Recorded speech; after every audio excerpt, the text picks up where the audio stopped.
Hey guys, it is day 2 here at Imaging USA. We are about to start our photo walk with Kodak Professional, and we got a bunch of people here with a bunch of amazing cameras. And here it is.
That's what it's there for. Exactly.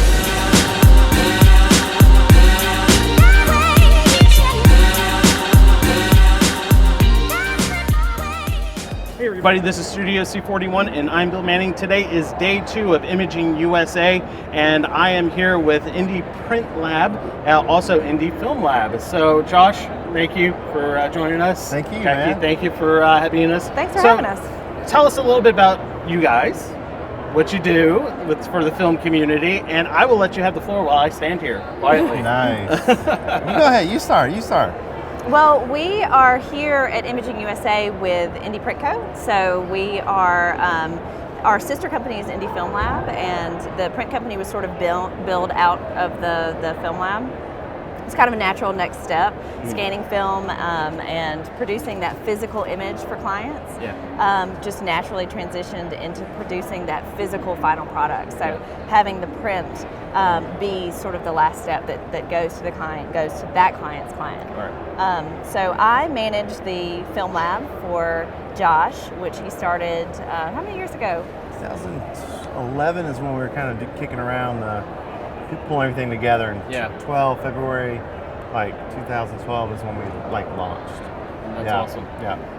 Very cool. So when you said you launched in 2001, that was right at the very beginning when Kodak was just announced their bankruptcy and all that stuff.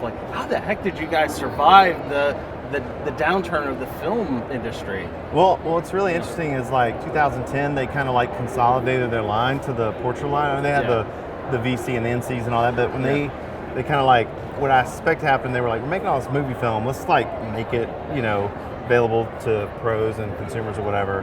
And when they consolidated that line, it made it easier to scan, beautiful colors.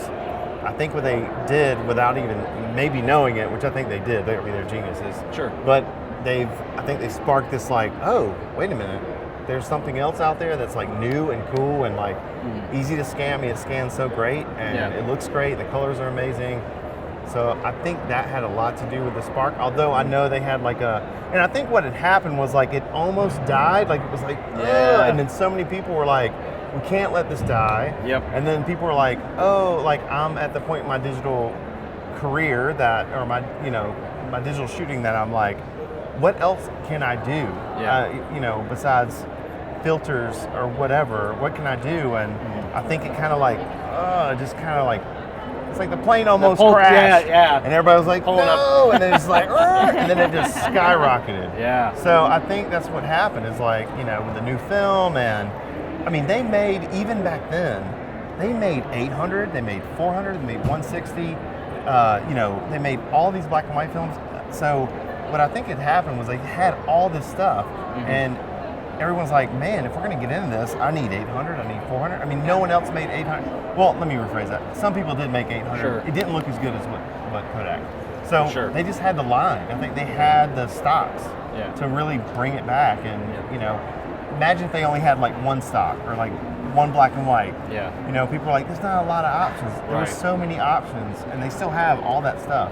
bringing back new stuff too. So that's really cool. Yeah. Awesome. So when everything started to lift back up, you know, so with and we'll talk about Indie Film Lab and then the print side of it, because those are just as equally important, because without the film you got to have that analog final product, and that's so important, especially with the film. Like Kodak's big push for that is get it to a print. Absolutely. So when things start taking off, tell me about your process. Like, how do you guys develop it? And, traditionally there was like the mini labs where you pull the film through a machine and everything. You guys do that a little bit differently, right? Yeah, at first we did. Remember those days where tape a leader card to them and run them through, and all the rollers and everything else. And it works. It's fine. Yeah. But for the volume that we were getting to, we had to step it up and research and find the right dip and dunk, which is a Refrema machine. We found a black and white and a color. And we had them installed, and life has been great since. Although, that's old technology also. Yeah. But it's like an old Rolls Royce, man. It just keeps running, and we're thankful that we found this. Cool. So, what's the big difference between like a dip and dunk and the mini lab pull-throughs? The roller transport. Yeah. So, you want to take that one, or? Yeah. The main difference that you're going to see is that the film never touches a roller. Mm-hmm. So it is a lot safer process. Sure. You're not going to get scratching and processing. You're going to get a lot more even flow of the chemistry over the film. And the really good thing for our processor is he actually gets to spend some time in the darkroom, but also that dryer's right on the outside. So he gets to come right outside and wait on the film. It runs on a conveyor belt. So he loads everything onto the racks, and then he monitors it as it goes through, and he's not having to just hope that everything goes right. When they get moved up on that conveyor belt, he can see the film. We use night vision goggles so that he can actually see the film as it moves through the process and know that everything is moving smoothly. There's a lot of advantages to it. One of them really is the volume, the amount of work that can get done, but there's also that security of knowing we're not scratching the film. The film is safe as it goes through the process. Very cool. So you mentioned about the volume. So we know there's been a bit of a resurgence. So I guess how much more film, the volume you guys are seeing, is it significantly more than what it's been since 2011? Yeah, absolutely. Definitely. It has really blown up. And that's just our little, insight to the industry as a whole, because, we're a company, so we rely on people to send us film to see. So, we're just a little small speck of that, to see. But, for us, I don't know about other labs, because a lot of labs are closing down and shutting their doors on that particular side of things. But, for us, it is a steady increase, and I'm really happy, not for just the business, but I don't want to see that go away. Sure. And here at Imaging, I'm seeing people walking around with, Leicas and Pentaxes and, Canons and That's A1s, and I'm like, man, this is really cool. I'm at, a show that's primarily digital, except for Kodak's booth, and it's really neat to see. So I think that it's gonna. I got a great feeling. I don't know. We see a lot of clients that are not. We see clients that are new to Indie Film Lab. We see clients that have used it at their labs and have found their home with us as part of the Indie family, which is wonderful. But we still see a ton of people that are new to film that have kind of got their legs underneath them shooting with a digital camera, and they feel bold and they feel brave enough to I'm going to try this film thing. The results are so beautiful, and they are stepping into that. We really love to see that, because we're the lab that's going to talk to you and tell you, okay, you need to add a stop of light. That's why these are looking a little bit muddy. People can reach out and ask for that insight, and we'll look at your images with you and give you that kind of feedback and relationship. Very cool. So after the processing, you guys go through. You guys got scanners and stuff like that. So what are some of the scanning tools that you guys are using at this point? So we have two types. We have Noritsu and Fuji.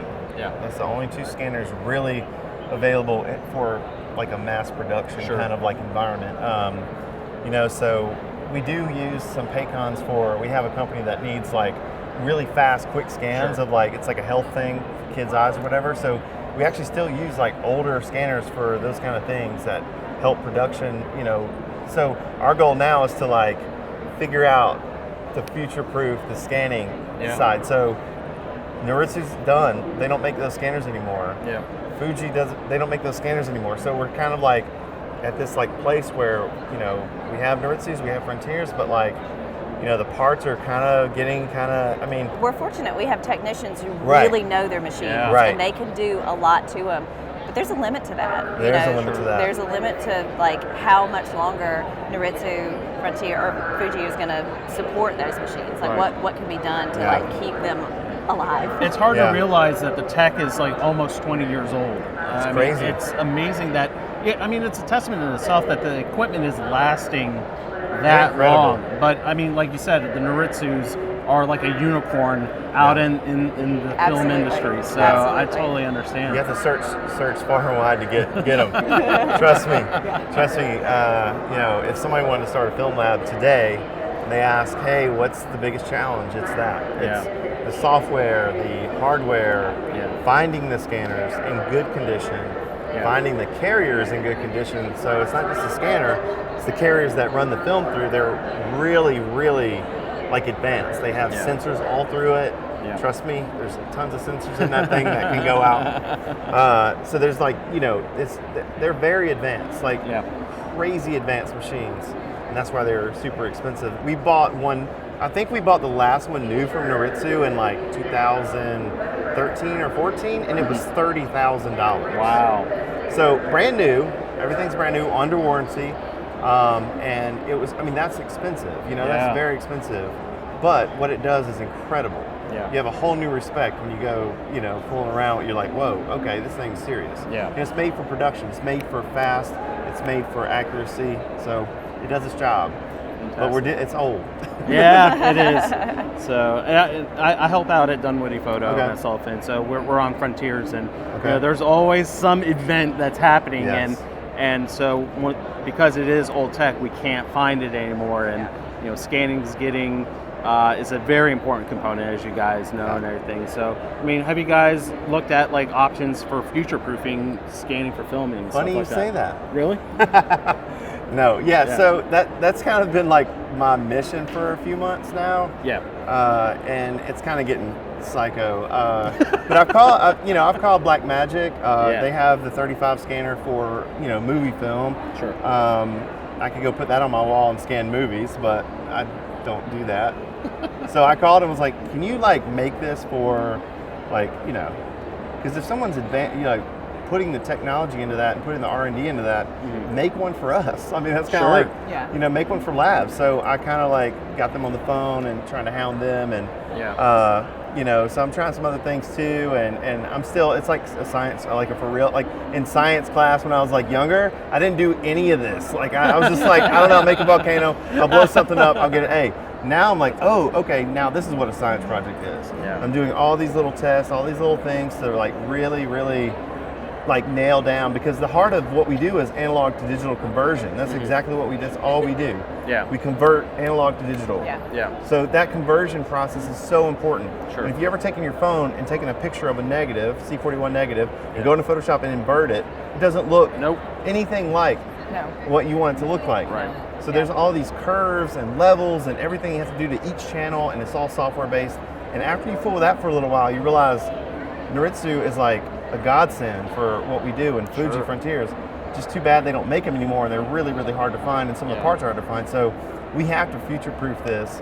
And so, I'm gonna just really hound as many people as I can to either make a scanner, or I'm gonna have to figure it out myself using some technology. So I'm on a path to future-proof this, just because I'm psycho about it.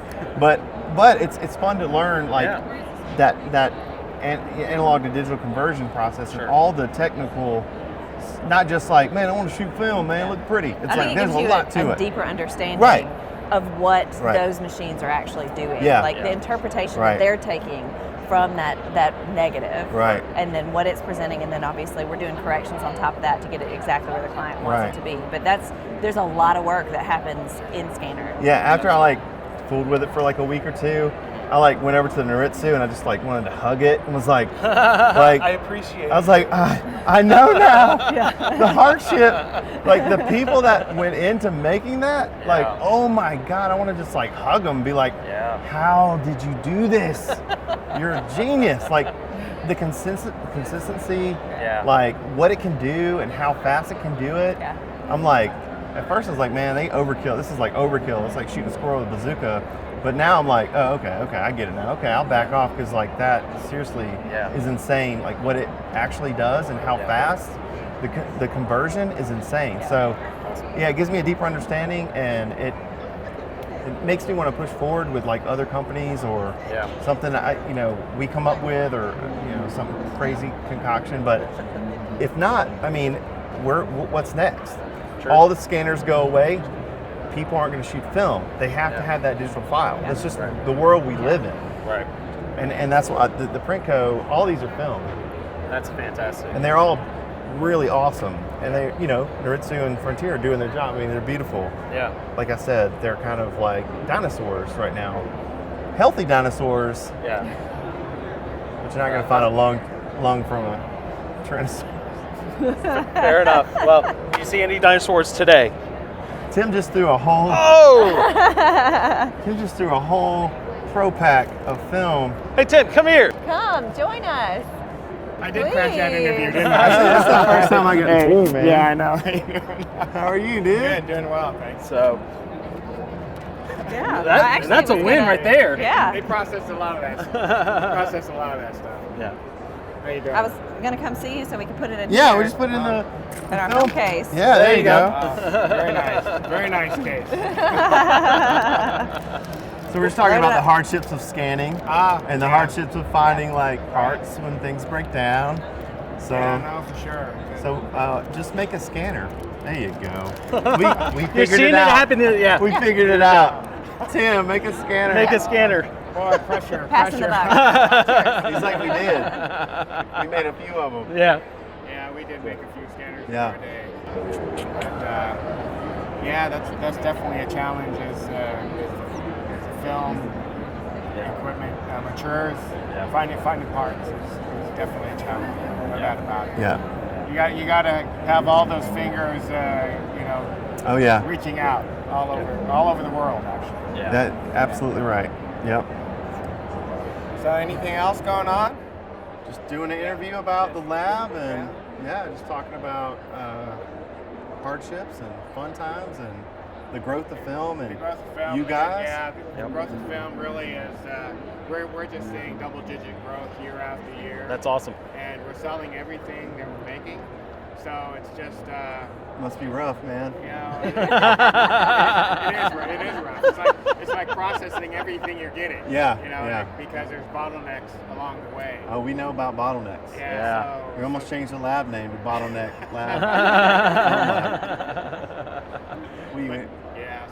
So we're trying to update our, increase our production in terms of making more film. Because the finishing, you can make a master roll, but it's the finishing that's kind of the bottleneck. Very much like scanning is. Yeah. So we're just trying to increase our finishing operations so that we can get all that film out the door as quickly as possible. It's worldwide. It's just really doing well.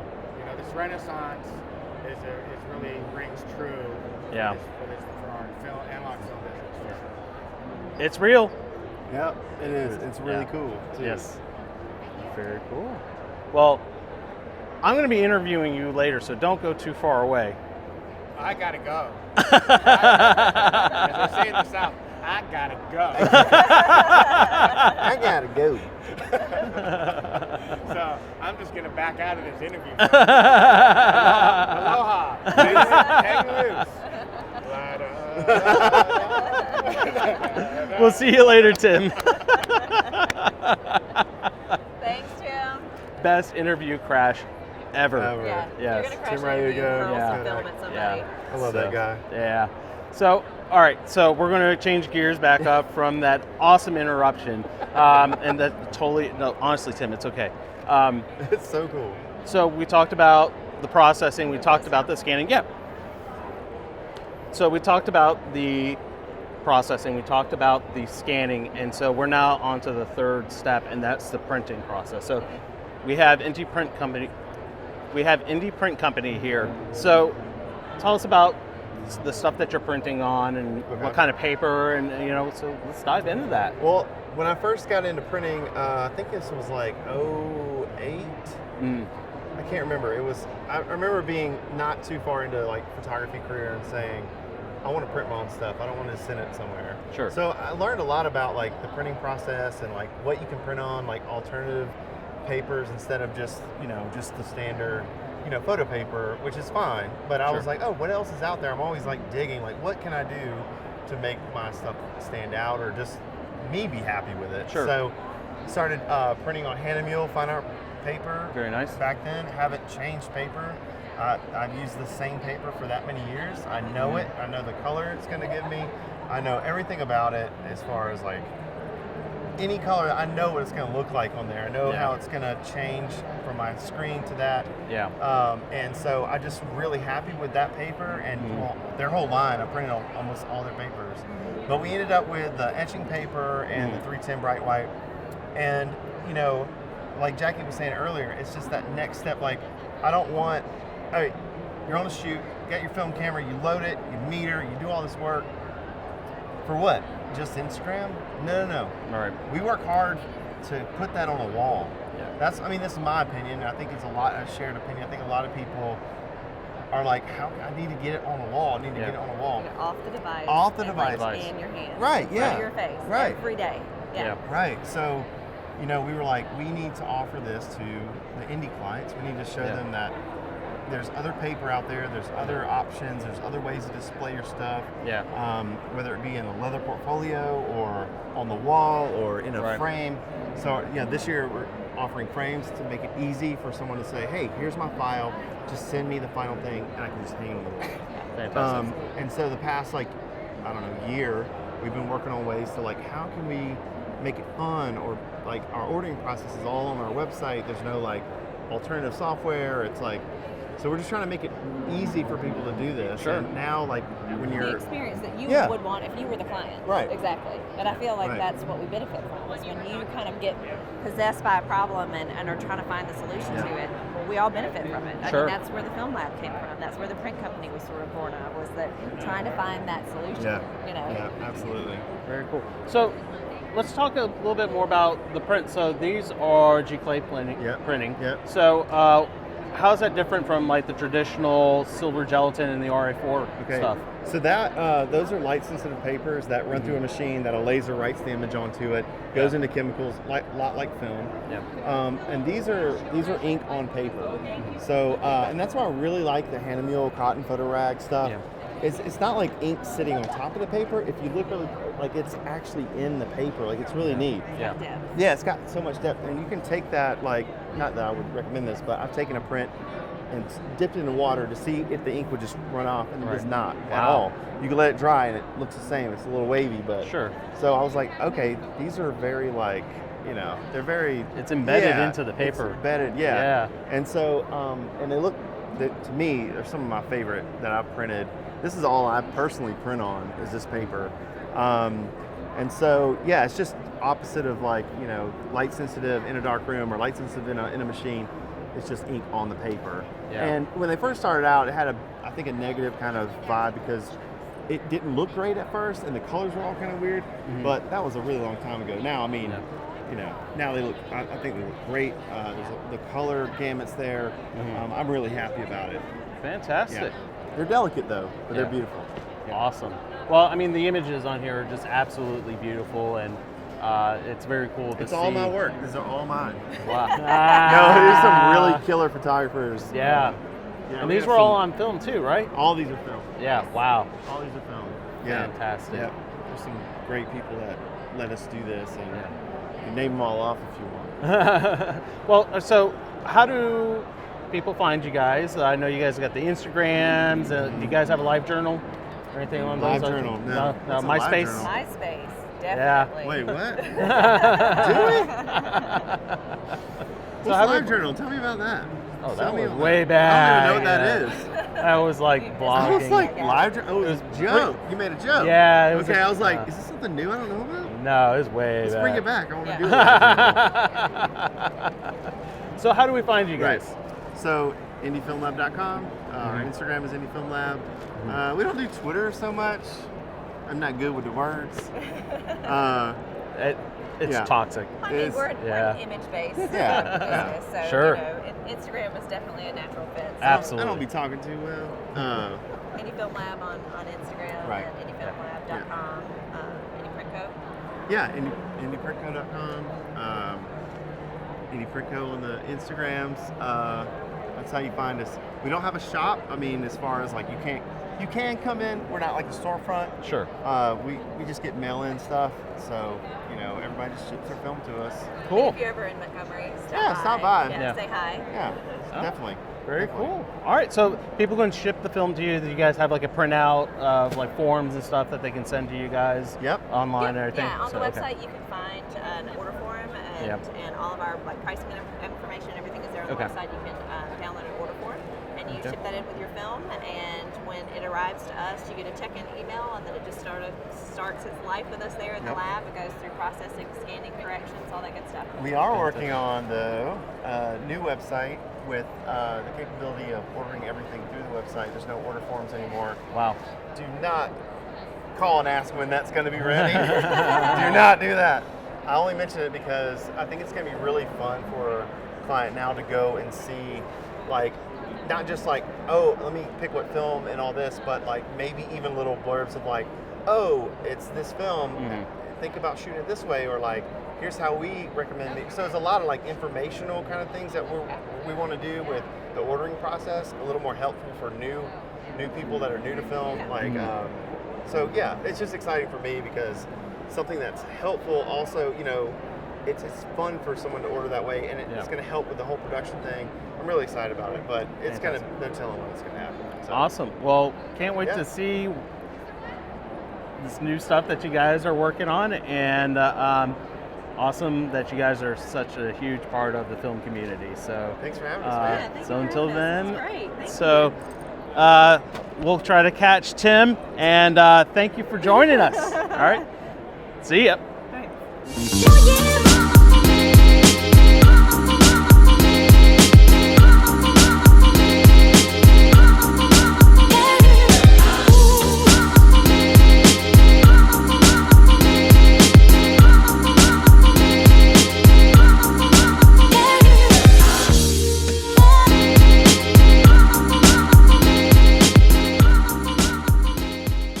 I had the man, the myth, the legend, Tim Ryugo with Kodak Professional. How you doing, Tim? Good, Bill. Thank you very much. Thanks for that introduction. That's great. Well, there's something to be said when you can crash an interview and everybody's totally okay with that. So okay, all right. Well, I threw a pro pack of film, so I think that was a good. Absolutely. That was forgiveness, right there.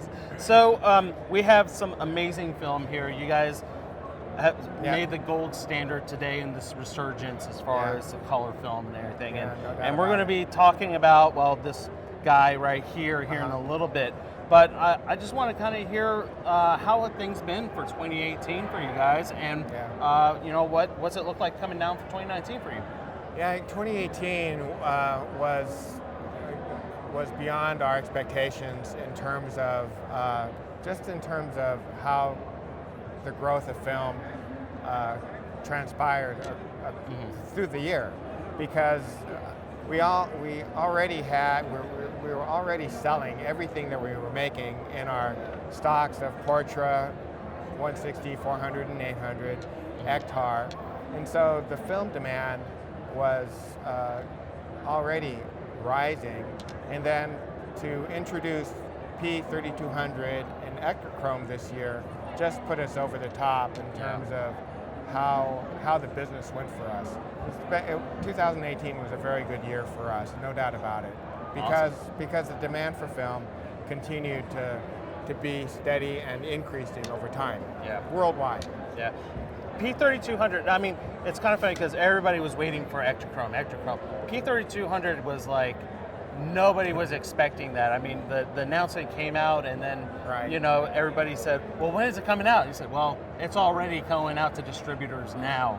And, I mean, that was just so quick, and we just did not expect to see that happen so quickly. Yeah, No doubt about it. We kept that under wraps. We didn't want any pre-disclosure. Yeah.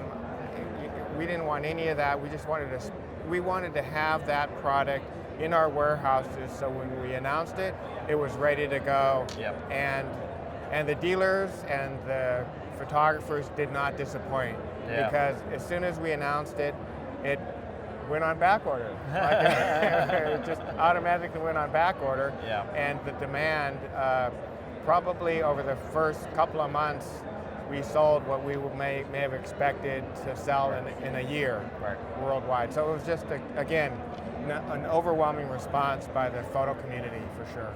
Fantastic. Well, so this one definitely came out in 2018, and then so we also have the E100 that came out last year. Right. So a lot of people, this was kind of like bated breath for a very long time. Right. So how's most of the photographers out there already know, but how has E100 been for you guys? Yeah. Again, E100 has come out and introduced beyond our expectations. Yeah. Again, I think, and this is like worldwide, that the interest in the slide film has been pent up.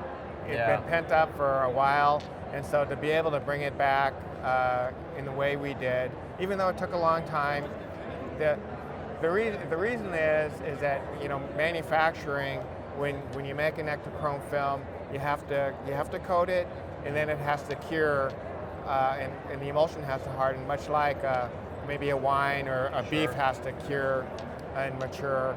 And so it took a lot of testing and review, and then we had to send it to beta labs to process it, because we needed to make sure that when the consumer used it and sent it for processing, that the end result would be what would be expected. Yeah. So that all took time from the standpoint of, you build it, you let it mature, you let it season, you shoot it, process it, and so until we had confidence that the product had the standards and quality what we would expect, we really didn't want to release it. So that's really what took the most time. Well, you guys hit it out of the park with the E100. You know, I'm honored to have one of my images up here, and you know, this is just one component of what Kodak Alaris does. I mean, the papers are, I think it's just as important of having analog printed out to analog, and the final product is on paper. So what are some of the papers that are the most popular right now with you? Yeah, so our Endura lineup is by far, our Endura Premier papers are the most popular, and sold and produced in all the major labs, the White Houses, the Millers of the world, Bay Photo. They're all using Endura Premier, usually E-Surface, which is doesn't have the fingerprinting standard of, let's say, glossy does. Of course, Jordana talked about silk and matte as well. Matte's typically a really flat matte, sometimes used in presentations, museums, shows, that kind of thing. But and it's just that our campaign is true photo paper, and to me, it's start with Kodak film, end with Kodak paper. Seems like the perfect marriage to me. I agree. You know? so that's really what we're trying to, you know, for the moments that matter most, use Kodak film, and for the times of your life to have those images last a lifetime, use Kodak silver halide paper, our Premier Endura. Fantastic. So we have all these great products and everything. How's 2019 looking like? How's that panning out? You know, out of the chute, as it were, demand for film continues to be strong. Ektachrome still is on back order because we can't make it fast enough for the worldwide demand. And it's really exciting for us because we see the film business as a growth. We're back onto a growth business. It's good. And so we're really pleased and optimistic about 2019 for sure. Awesome. Well, is there anything else that you'd like to close with as far as any of the products that you guys have here? What's your favorite film? What's the one that you like to shoot on the most? Well, because I have a Pentax 6.7 that I shoot, and I usually shoot Portrait 400 or Portrait 800. Yeah. And I've been doing some workshops, wedding workshops, and I've been shooting 400 and 800, and Tried and true. tried and true. Although Stephen Wallace has been post a lot of Ektar, so Yeah. I think he's trying to tempt me into shooting more, getting some Ektar in my camera and shooting some of that. But Awesome. I enjoy managing and seeing the film business grow. It's been really awesome. Fantastic.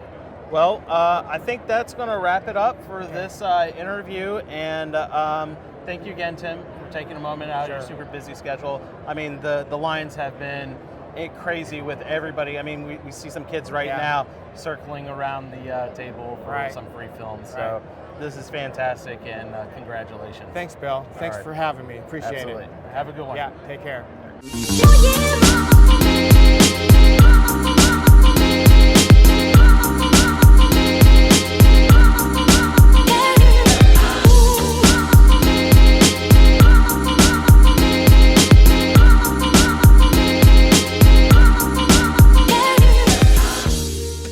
So that wraps it up for day 2 here at Imaging USA. A big thank you to Kodak Professional for having us out here and hosting 2 photo walks. So next year at Imaging USA, it will be held in Nashville, and we're really excited about attending that one next year. So until then, shoot some film, dang it.